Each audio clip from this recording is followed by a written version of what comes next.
بسم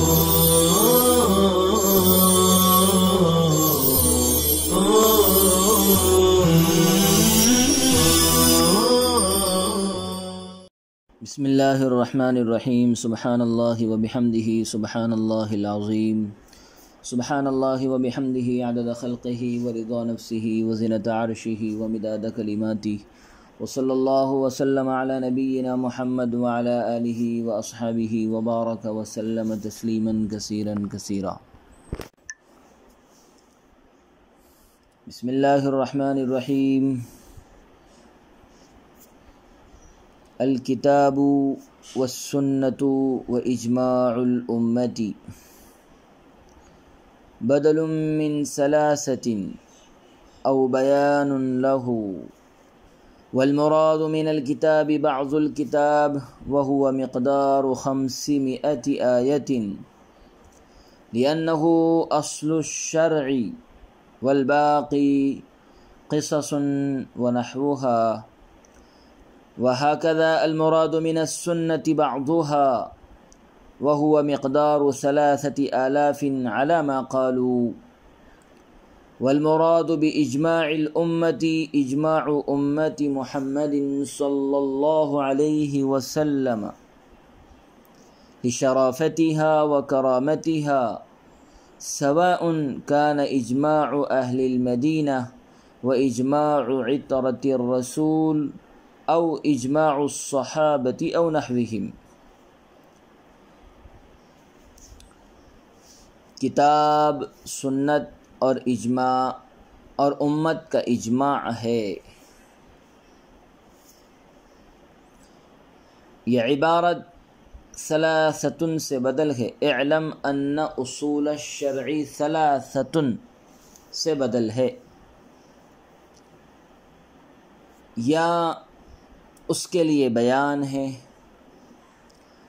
اور کتاب اللہ سے کتاب اللہ کا بعض حصہ مراد ہے، اور وہ 500 آیات کی مقدار ہے، کیونکہ یہی مقدار شریعت اسلامیہ کی بنیاد ہے، اور باقی قصص اور امثال وغیرہ ہے۔ اسی طرح سنت رسول اللہ صلی اللہ علیہ وسلم سے سنت کا بعض حصہ مراد ہے، اور بقول علماء کرام وہ 3000 احادیث کی مقدار ہے۔ 500 آیات اور 3000 احادیث، یہی فقہ کے اصول یعنی دلائل ہے۔ اور رسول اکرم صلی اللہ علیہ وسلم کی امت کی شرافت اور عزت کی وجہ سے اجماع امت سے حضور صلی اللہ علیہ وسلم کی امت کا اجماع مراد ہے، خواہ یہ اجماع باشندگان مدینہ کا ہو یا خاندان رسالت کا یا صحابہ اکرام یا ان جیسے دوسرے حضرات کا۔ یہ اصول شرع ہے، یہ دلائل شرع ہے۔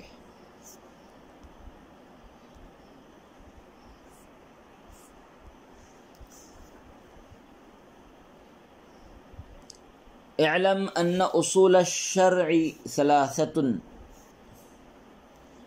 شریعت کے اصول جن سے احکام و مسائل کا استنباط کیا جاتا ہے کل 3 ہیں۔ اصول شرع سے مراد دلائل شرع ہے، ادلہ شرعیہ۔ جیسے اصول فقہ کی تعریف کی گئی تھی، هو علم يبحث فيه عن اثبات الادلة للاحکام، ادلہ شرعیہ سے احکام شرعیہ کو مستنبط کرنے کے طریقوں کو جاننے کا نام اصول شرع ہے۔ غرض و غایت میں بھی وہی بتایا گیا تھا، معرفت الاحکام الشرعیۃ عن الادلۃ، دلائل شرعیہ سے احکام شرعیہ کو جاننا۔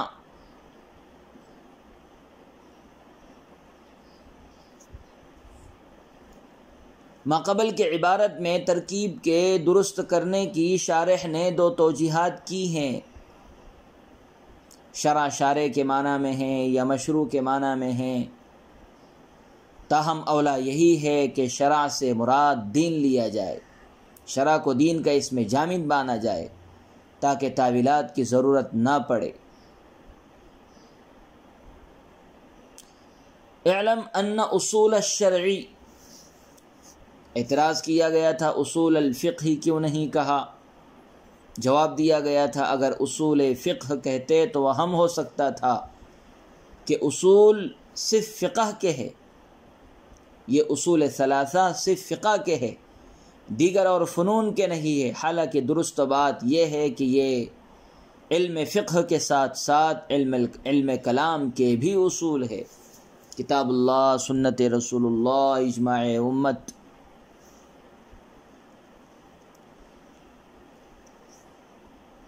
اب اصول شرع تین، کتاب اللہ، سنت رسول اللہ، اجماع امت کی مختصر تفصیل و توضیح پیش خدمت ہے۔ المراد بالکتاب بعض الکتاب، فرما رہے ہیں کتاب اللہ سے مراد قرآن کریم کا سارا مجموعہ مراد نہیں، یعنی احکام شرعیہ کے دلائل جو تین بتائے جا رہے ہیں ان میں سب سے پہلی دلیل کتاب اللہ ہے، لیکن کتاب اللہ کی تمام آیات اور قرآن کریم کا پورا مجموعہ احکام شرعیہ کے دلائل سے متعلق نہیں ہے۔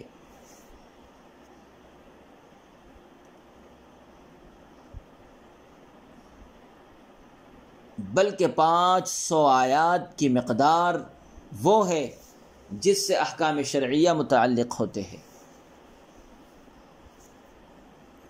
احکام کا استنباط انہی سے ہوتا ہے، 500 آیات سے۔ بقیہ آیات ابطال باطل کے لیے ہے،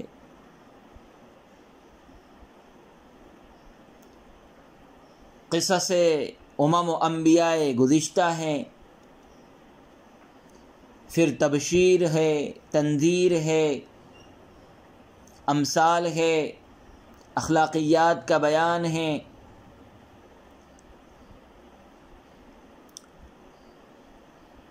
والسنتی، سنت سے مراد احادیث کا پورا ذخیرہ مراد نہیں ہے، احکام کے استنباط کا تعلق پورے ذخیرہ احادیث سے نہیں ہے،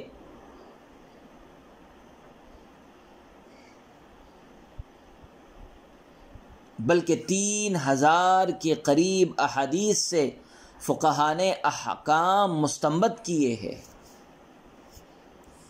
والاجماعی، اجماع امت سے مراد زمانے کے اہل اجتہاد علماء کا اجماع ہے، جو کسی قرن یا بلاد کے ساتھ منحصر نہیں ہے۔ جس طرح اہل مدینہ اور اہل بیت کا اجماع حجت ہے، اسی طرح ہر بلد، ہر شہر، ہر زمانے کے مجتہدین کا اجماع معتبر ہے۔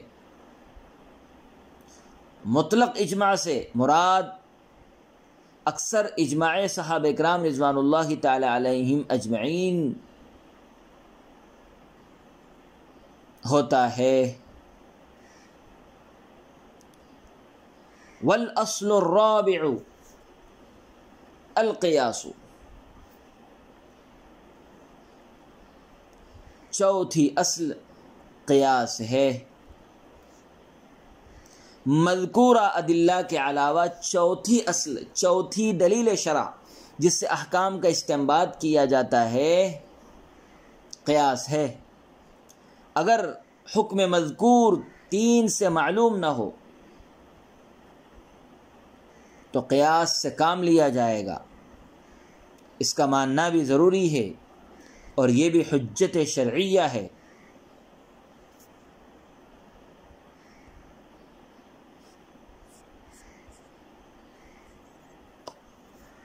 والاصل الرابع القیاس، أي الأصل الرابع بعد الثلاثة للأحكام الشرعية هو القياس المستنبط من هذه الأصول الثلاثة، وكان ينبغي أن يقيده بهذا القيد كما قيده فخر الإسلام وغيره۔ اور چوتھی دلیل شرعی قیاس ہے، یعنی تینوں دلائل کے بعد احکام شرعیہ کی چوتھی دلیل وہ قیاس ہے جو ان تینوں سے ماخوذ ہو۔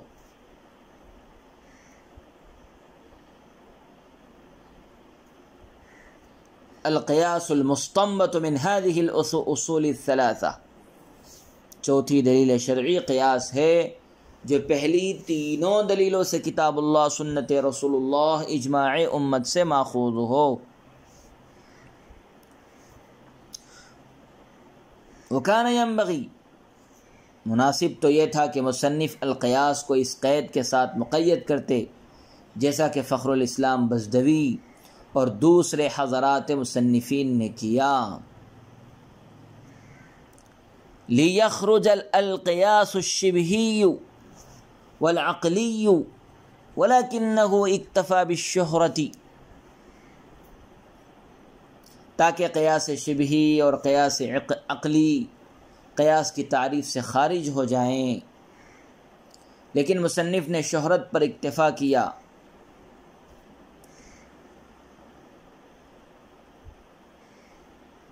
فنظیر القیاس المستنبط من الكتاب قیاس حرمة اللواطة على حرمة الوطی فی حالة الحیض بعلة الأذى المستفادة من قوله تعالى ولا تقربوهن حتى يطهرن۔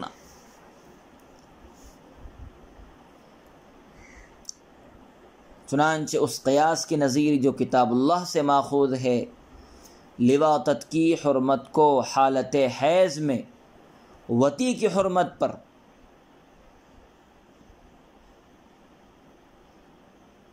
اس علت اذی کی وجہ سے قیاس کرنا جو باری تعالیٰ کے قول ولا تقربوہن حتی یطہرن سے مستفاد ہے۔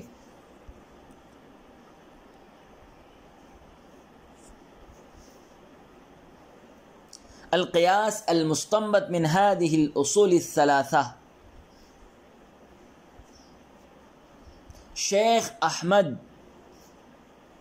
ملا جیون رحمۃ اللہ علیہ فرماتے ہیں کہ القیاس کے ساتھ المستنبط من هذه الاصول الثلاثہ کی قید لگانی چاہیے تھی تاکہ قیاس شبہی اور قیاس عقلی، قیاس لغوی قیاس کی تعریف سے خارج ہو جائے۔ مصنف رحمہ اللہ تعالی نے شہرت کی بنا پر یہ قید نہیں لگائی، شارح نے خود مصنف کی طرف سے جواب دے دیا ہے کہ شہرت کی وجہ سے مصنف نے یہ قید نہیں لگائی کہ قیاس کا لفظ جب بھی بولا جاتا ہے تو اس سے قیاس شرعی ہی مراد ہوتا ہے، قیاس کی دیگر اور قسمیں مراد نہیں ہوتی ہے۔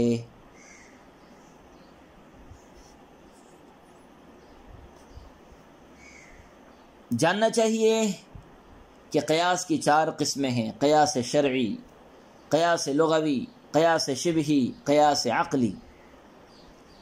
قیاس شرعی وہ قیاس ہے جو کتاب اللہ یا حدیث رسول یا اجماع امت سے ماخوذ ہو۔ قیاس شرعی المستنبط من هذه الاصول الثلاثہ۔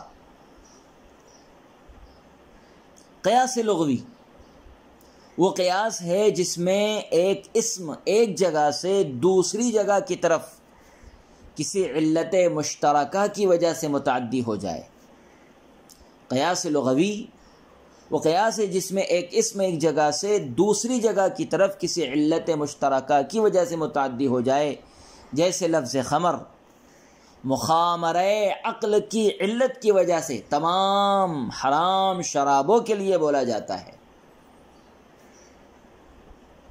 تیسری قسم قیاس شبہی۔ قیاس شبہی یہ ہے کہ حکم علت مشاکلت فی الصورہ کی وجہ سے حکم علت مشاکلت فی صورت کی وجہ سے ایک صورت سے دوسری صورت کی طرف متعدی ہو جائے، جیسے کوئی شخص قاعدہ اخیرہ کی عدم فرضیت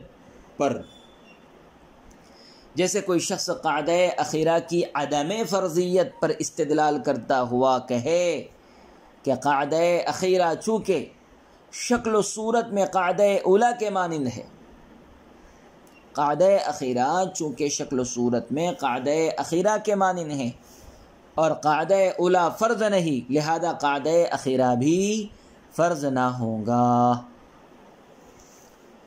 قیاس کی چوتھی قسم قیاس عقلی،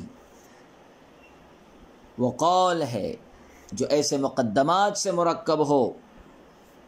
قیاس عقلی وہ قول ہے جو ایسے مقدمات سے مرکب ہو جن کے تسلیم کر لینے کے بعد ایک دوسرے قول کا تسلیم کرنا لازم ہو، جیسے العالم متغیر وکل متغیر حادث کو تسلیم کر لینے کے بعد العالم حادث کا تسلیم کرنا لابدی اور لازم ہے۔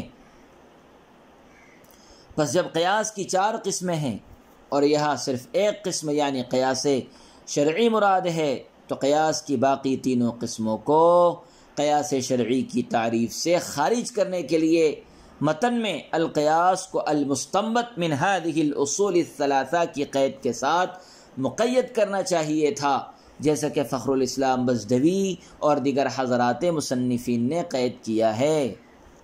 مصنف منار کی جانب سے شارح نور الانوار نے عذر بیان کرتے ہوئے فرمایا کہ مصنف نے شہرت پر اکتفا کرتے ہوئے القیاس کو مذکورہ قید کے ساتھ مقید نہیں کیا، یعنی سبھی لوگ اس بات سے واقف ہے کہ اصول فقہ کی کتابوں میں قیاس شرعی مذکور ہوتا ہے، نہ کہ دوسرا کوئی قیاس، لہذا اس قید کو ذکر کرنا اور نہ کرنا دونوں برابر ہے۔ چنانچہ یہاں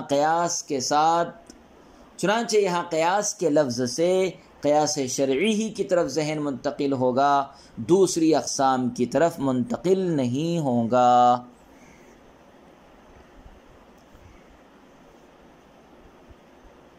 چونکہ یہاں قیاس سے قیاس شرعی مراد ہے، اور قیاس شرعی وہ ہے جو اصول ثلاثہ کتاب اللہ یا سنت رسول اللہ یا اجماع امت سے ماخوذ اور مستنبط ہو، اس لیے شارح علیہ الرحمہ تینوں کی نظیریں بیان فرما رہے ہیں۔ چنانچہ اس قیاس کی نظیر جو کتاب اللہ سے ماخوذ ہے اب اسے بیان فرمائیں گے۔ وصلی اللہ وسلم علی نبینا محمد وعلى آلہ واصحابہ وبارک وسلم تسلیما کثیرا کثیرا۔